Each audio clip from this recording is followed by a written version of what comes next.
Look out, y'all. It's your boy Ashy Knuckles, man. Shout out to the LDBC. Shout out to everybody that fuck with Ashy Knuckles, man. If this your first time looking at this video, watching any of my videos, feel free to hit the subscribe button, notification bell, or just come back whenever you want to, just chop it up about boxing. But I'm gonna make this video really quick. I'm pressed for time, and maybe I should start because we're losing a lot of great ones. But the sport of boxing lost a great one today, man. One of the best to ever do it.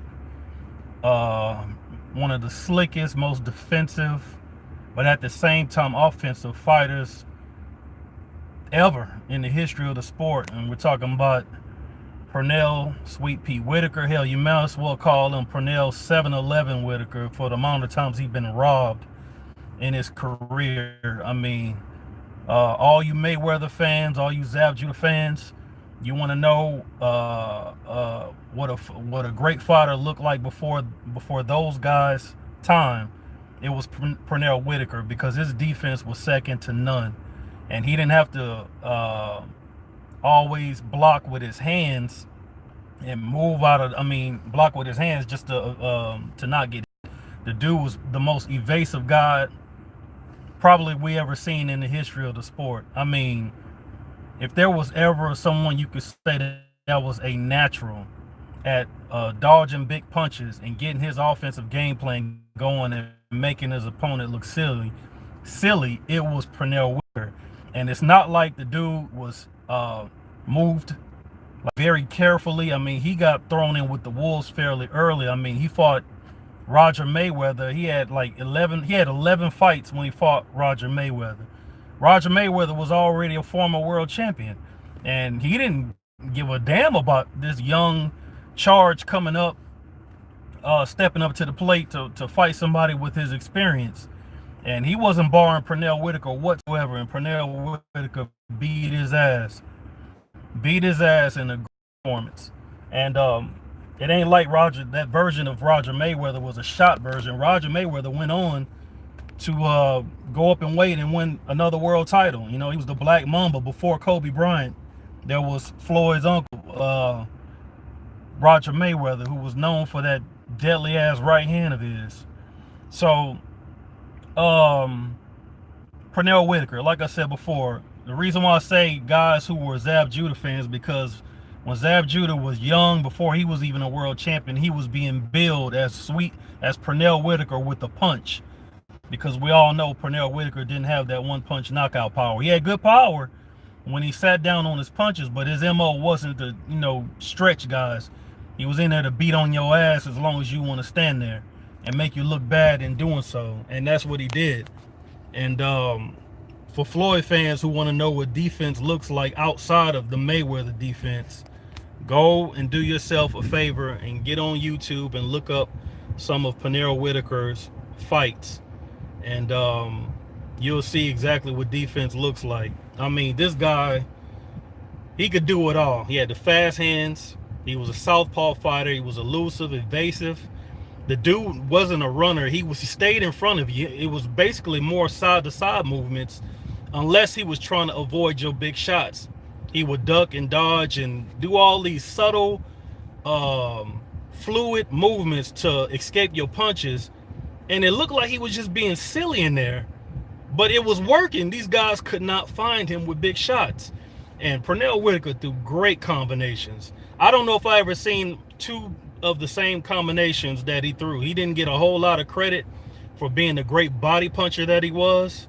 One of my favorite combinations Sweet Pea used to throw is he'll start a combination with the jab and end it with the jab. It's hard to counter a guy who ends a combination with the jab. How you gonna counter that? Because the jab is gonna keep you offset.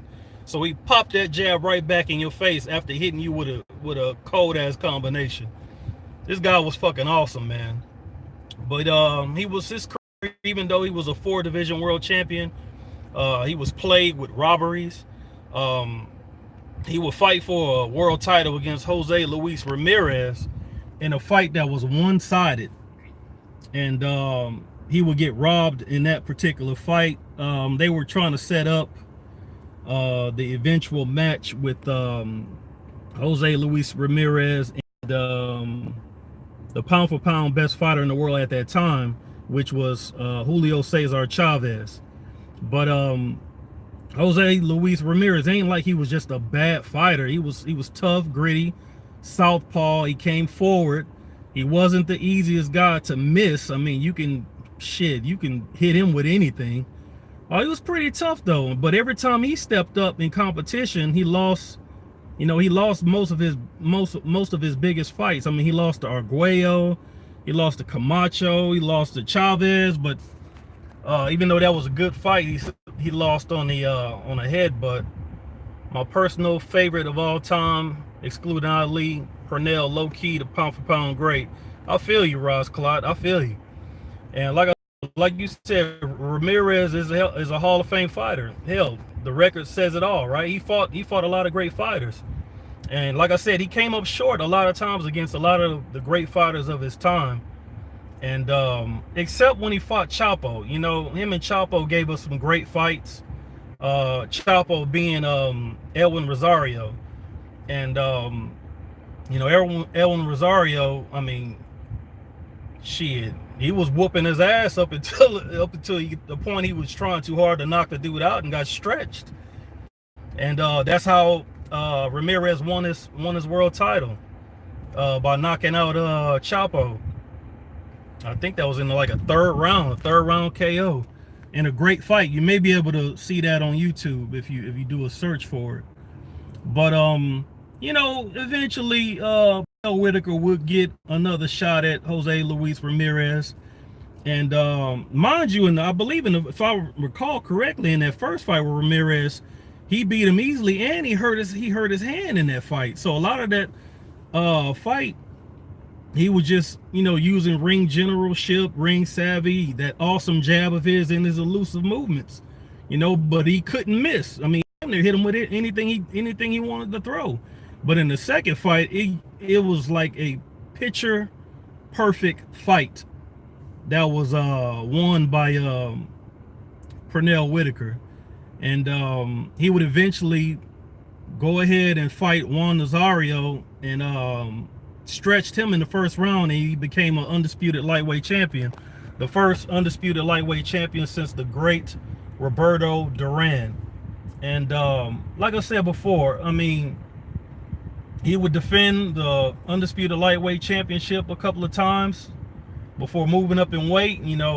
Over time, I mean, he couldn't make the weight for long. I mean, he only had like one fight at 140, and that was for a world title. So he would be a 2-division champion without even campaigning at 140 pounds for long. But this guy, he fought everybody, man. He fought Azuma Nelson, he fought Ramirez, he fought Nazario. Shit, who else he fight? He fought a lot of guys, bro. Roger Mayweather. He fought, shit, I can't remember all the great fighters that he fought. But for a while, he probably should have been pound for pound the best fighter in the world. But at that time, it was the Chavez show. And outside of Chavez, I think the heavyweights had most of the attention in boxing at that time. I forget, I'm sorry, the middleweights, the welterweights. It was some action going on. I'm losing my mind right now. We're talking about the 80s. So, but anyway, in the lighter divisions, Pernell would get a shot at, Julio Cesar Chavez Sr., but it would be at welterweight. I think Pernell had already taken out James Buddy McGirt, the great trainer that we have right now. I don't know if some of y'all may not know, he was a champion fighter when he was a fighter, welterweight. And shit, he painted a masterpiece against Chavez too and got robbed. And that's crazy, man.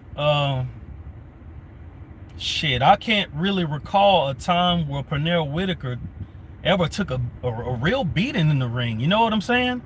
Like I said, this guy was such a natural in the ring, man. I mean, I think the only thing that may have been missing from his whole repertoire is probably knockout power. Other than that, he could do it all. You know what I'm saying? and he wasn't ducking nobody. Whoever's hot, he wanted him. He'll call him out. You know what I'm saying? And yeah, like I said before, he was a 4-division champion. He was once undisputed at lightweight, probably one of the best lightweights you'll ever see come through this game.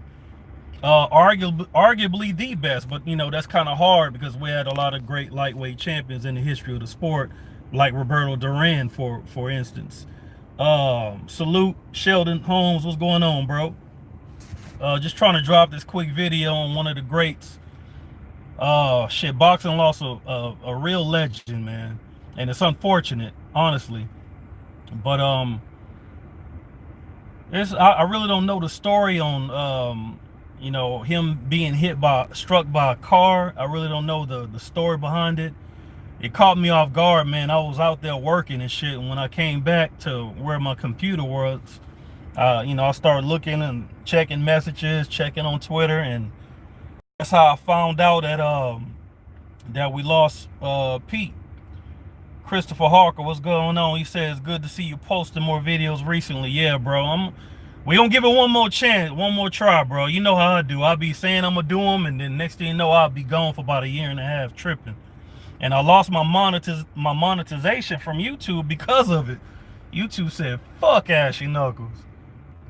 But you know, it's all good. I wouldn't, and I'm not doing this for the loot. You know what I'm saying? I make plenty of money, you know, without boxing. But it's real unfortunate, man. I think Sweet Pea had a whole lot more to offer the sport. If you know, he tried his hand at training a little bit. I know Zab asked him to train him for 1 or 2 fights. You know, but a trainer wasn't Zab's problem when Zab was fighting. You know what I'm saying? And you know, if Zab probably could have kept it together, he probably could have gone down as Sweet Pea with a punch. You know, but like I said, having a good trainer wasn't his issue. He could never stay focused, you know. But even still, Zab Judah accomplished more than what most fighters in boxing will ever accomplish, man. I think he was 6-time world champion, you know, at 140 and 147, and at 147 being undisputed. You know what I'm saying? But this ain't a video about Zab or Mayweather or anybody else, man. It's about Pernell Whitaker, man. Truly one of the great fighters of our time, of his time.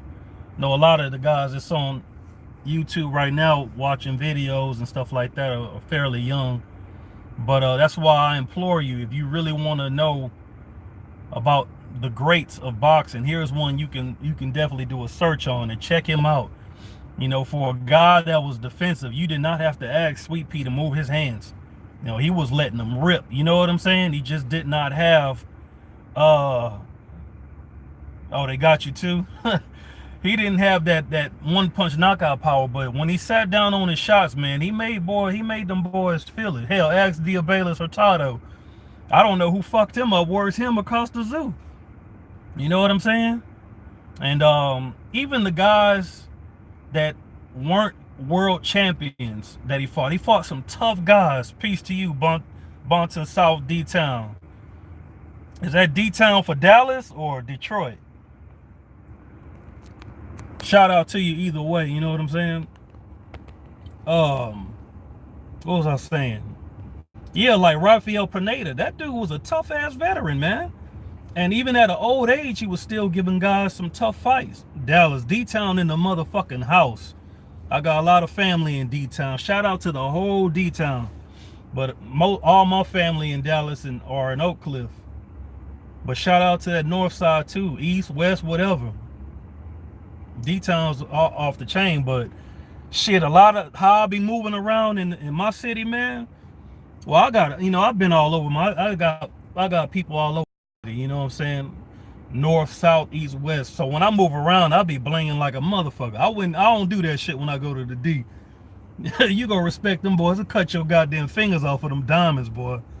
So even though my turf is all over Texas, man, I'm more careful when I'm in D-Town.